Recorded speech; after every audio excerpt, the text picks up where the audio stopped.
Ayan nga mga kabataan, nandito nga tayo sa Vietnam at susubukan natin yung ilang mga prutas nila dito. May ilang prutas dito na wala sa Pinas at ngayon yun yung mga susubukan ko. Hindi nga sila marunong mag-English kaya yung hirap na hirap akong bumili. Kasi akala nila 1 kilo lagi yung bibilhin ko pero isa lang naman yung kailangan ko. Mamaya ipapakita ko sa inyo at sasabihin ko sa inyo kung ano yung mga lasa ng prutas dito. Sabi nga ni ate, bibigyan niya daw ako ng ubas, yung hinug na, yung pala yung pagkakaintindi niya. Ang sabi ko, pahinga ko kalahati. Kaya pala siya nagpunta dito. Sabi ko, kalahati lang. Kita niyo yung sinasabi ko? Half.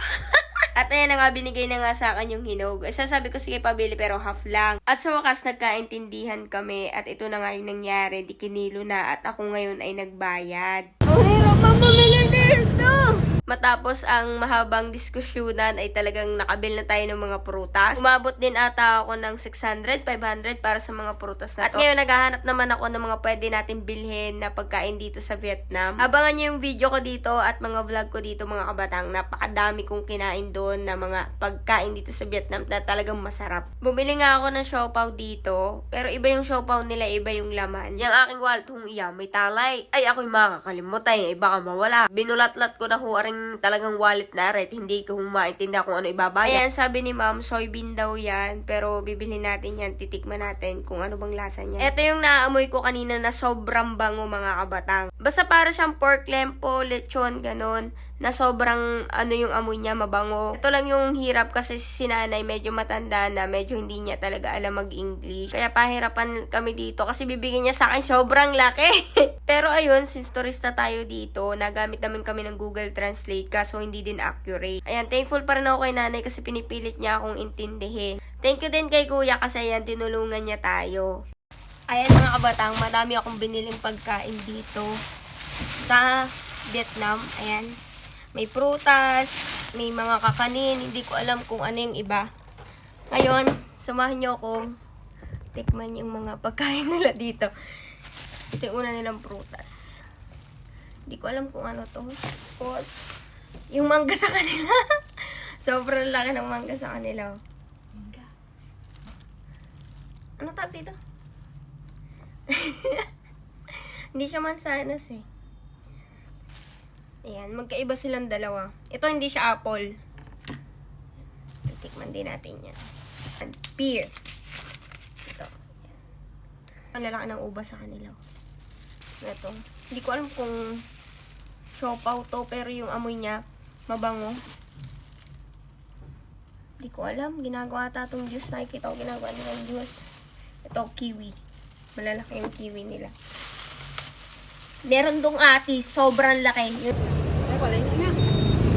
Ang mga pagkain po dito na i-rate ko ay batay lamang sa aking panlasa at opinion. Ay di kung tayo pareho ng panlasa, di tayo magkakaigay. Kaya po ang una kong tinikman, ito yung sinasabi ni ate na soybean. Pag hinawakan nyo, malambot. Tapos, ayun, maamoy nyo yung aroma ng pagkain. Pag kinagat nyo, alam nyo yung tinapay na malambot na natutunaw sa bibig. Ganun yung pakiramdam. Para siyang nilupak na mas malambot, na mas malasa. Pero iba yung lasa. Isipin nyo na lang na kumain kayo ng munggo na malasa. I-rate ko to ng 7 out of 10. Ganon.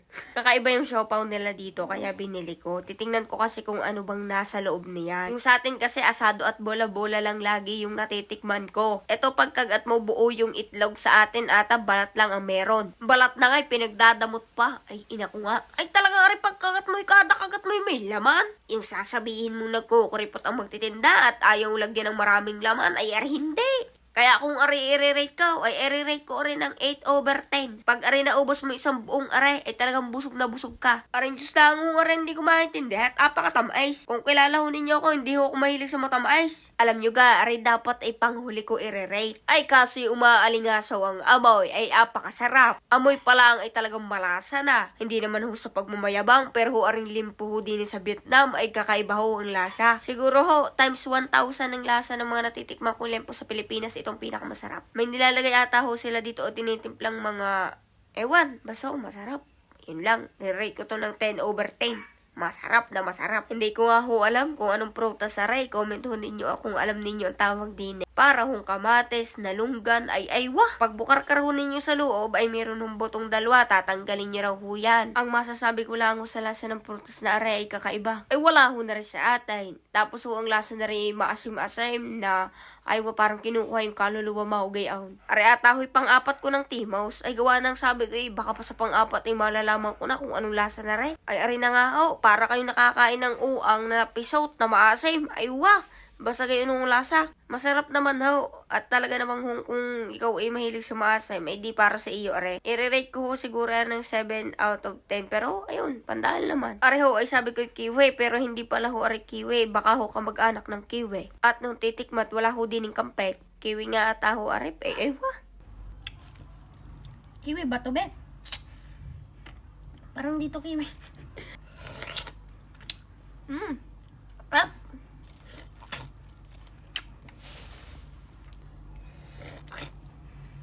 Pero parang kiwi tinan nyo. Dahil favorite ko ang kiwi at aray lasang kiwi, ay dere ho ang naubos ko. Yung lasa lang niya, same with kiwi, pero ayun, mas ma-juicy. Rate ko to ng 8 out of 10, ganun. Sa emoji ko nga lang dati nakikita tong peach, at ngayon natitikman na natin. Yan yung laman niya sa loob. Tikman natin.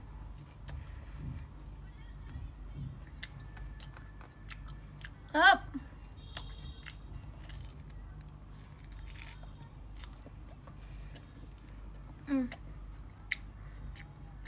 Lasang apple na mas malambot, tapos magaspang to yung labas.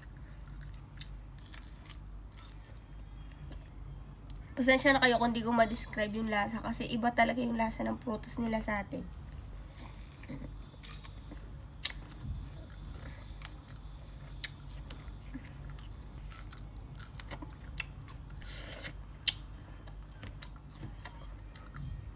Wait lang. Hindi ko pa maano yung lasa niya. Parang mangga na walang... Ay, wah! Hindi ko maintindihan eh.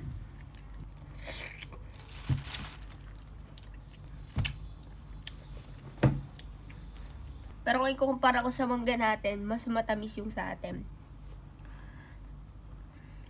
Malalaki lang talaga yung mangga nila, atis nila. Nakita nyo naman kung gaano kalaki yung atis kanina, kaso hindi ko binili kasi nga hilaw pa, masasayang lang. At least nakita nyo sa vlog.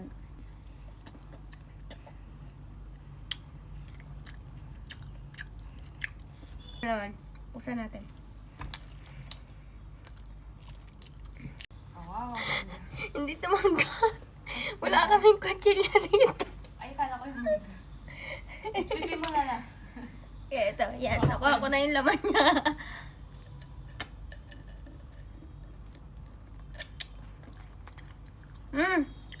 Lasang peras. Peras na matabaang. Para sa inyo, ginawa ko itong mga to. Ang hirap kayo makapag-usap doon. Try nyo. Parang sa atin din mga Pinoy, kung pupunta sila.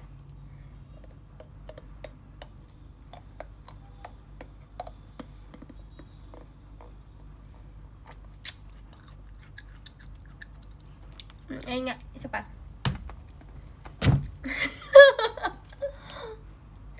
Tinatawanan na ako kasama ko dito.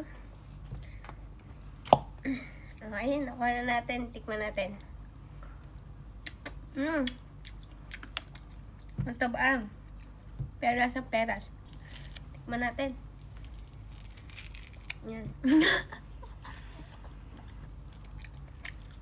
Mas to kasi sa tourist natin.